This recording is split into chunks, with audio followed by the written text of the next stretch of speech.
Un nouvel établissement de haut gamme sera bientôt ouvert à Conakry. Atlantic Hotel, il est situé à Kipé, en bordure de mer.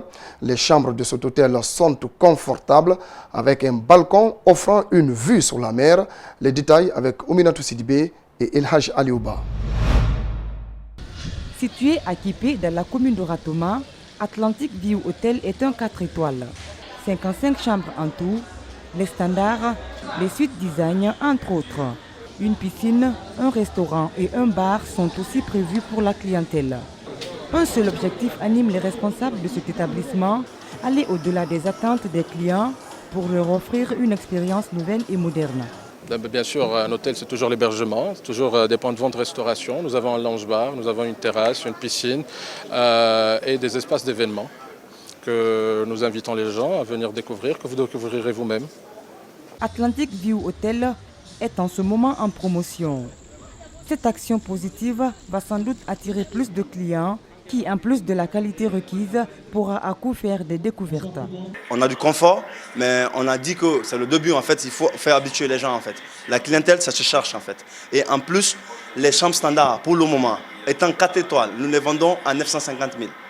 Nous avons les supérieurs que nous vendons à 1 350 000 et les suites, les très grandes suites, 72 mètres carrés qu'on vend à 3 millions, pour le moment en fait. Pour le public comme pour les gérants, ce genre d'établissement contribue au développement des infrastructures hôtelières du pays et du coup attire les touristes, confie Regassarandaraba à l'occasion de la présentation. D'abord, l'établissement est très joli, il est vraiment de très belles factures. Je pense que des établissements de cette qualité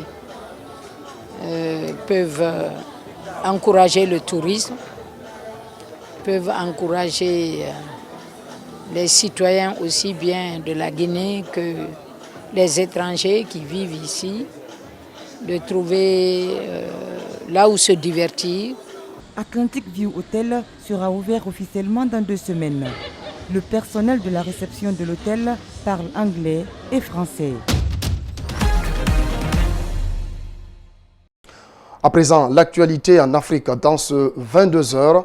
En bref et en images, les Mauritaniens votent pour élire leur président, comme vous le constatez sur ces images, qui devra à la fois préserver la stabilité chèrement conquise par ce vaste pays du Sahel et en améliorer la situation économique et le bilan en matière de droits humains. 5 candidats sont issus de l'opposition. Ils affrontent le dauphin du président sortant Mohamed Ould Abdel Aziz, à qui la Constitution interdit de se représenter. Sans transition, le Ghana et la Côte d'Ivoire, les 2 principaux producteurs de cacao au monde, menacent de suspendre les ventes de fèves jusqu'à l'instauration d'un prix minimum, 2 600 $ la tonne, une mesure accueillie avec bienveillance par les agriculteurs ghanéens. Les cacaotiers récoltent actuellement à peine 6% des 100 milliards de dollars générés par l'industrie du chocolat. Suivez. Au centre du Ghana, des forêts à perte de vue. Ici, on cultive surtout du cacao, l'un des principaux produits d'exportation du pays. L'or brun est actuellement au cœur de discussions historiques.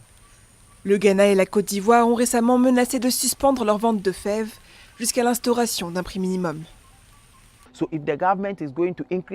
Si le gouvernement augmente les prix, alors les agriculteurs pourront payer des fertilisants, payer des désherbants, employer plus de paysans et pourront ainsi augmenter leur production. Et si la production augmente, ça veut dire plus d'argent puisque les prix montent. Sur les 100 milliards de dollars générés par la culture du cacao, seuls 6% atterrissent dans la poche des producteurs. Une situation jugée inacceptable par le Ghana et la Côte d'Ivoire. Pour inverser la tendance, les 2 géants du cacao exigent un prix minimum de 2 600 $ la tonne. Une revendication saluée par les syndicats d'agriculteurs. En 2017, le prix de la tonne était passé sous la barre des 1 800 $. Nous n'avons rien à vendre, à part le cacao. Donc si les gouvernements ont pensé aux producteurs, s'ils se rassemblent pour lutter pour les producteurs, nous les soutenons. Les agriculteurs ne sont pas les seuls concernés par la hausse des prix. Aujourd'hui au Ghana, seules 2 compagnies produisent du chocolat, mais le domaine attire de plus en plus d'entrepreneurs. Les fabricants espèrent que la hausse des prix n'entraînera pas un ralentissement d'activité. Ruth Amoa a créé sa marque de chocolat artisanal il y a 4 ans. La chef d'entreprise voit l'initiative du gouvernement comme une opportunité de transformer le cacao sur place. Les gens décideront peut-être de venir produire ici, parce que c'est peut-être même moins cher de produire le chocolat au Ghana et de l'exporter. Cela pourrait donc créer plus d'emplois, plus de chocolat pour d'autres entreprises. Je pense donc que c'est aussi encourageant pour les gens qui travaillent dans l'industrie. Une réunion doit avoir lieu en juillet pour discuter de la mise en place de la mesure. Et les enjeux sont de taille. Les deux pays fournissent à eux seuls près des 2/3 de la production mondiale de cacao.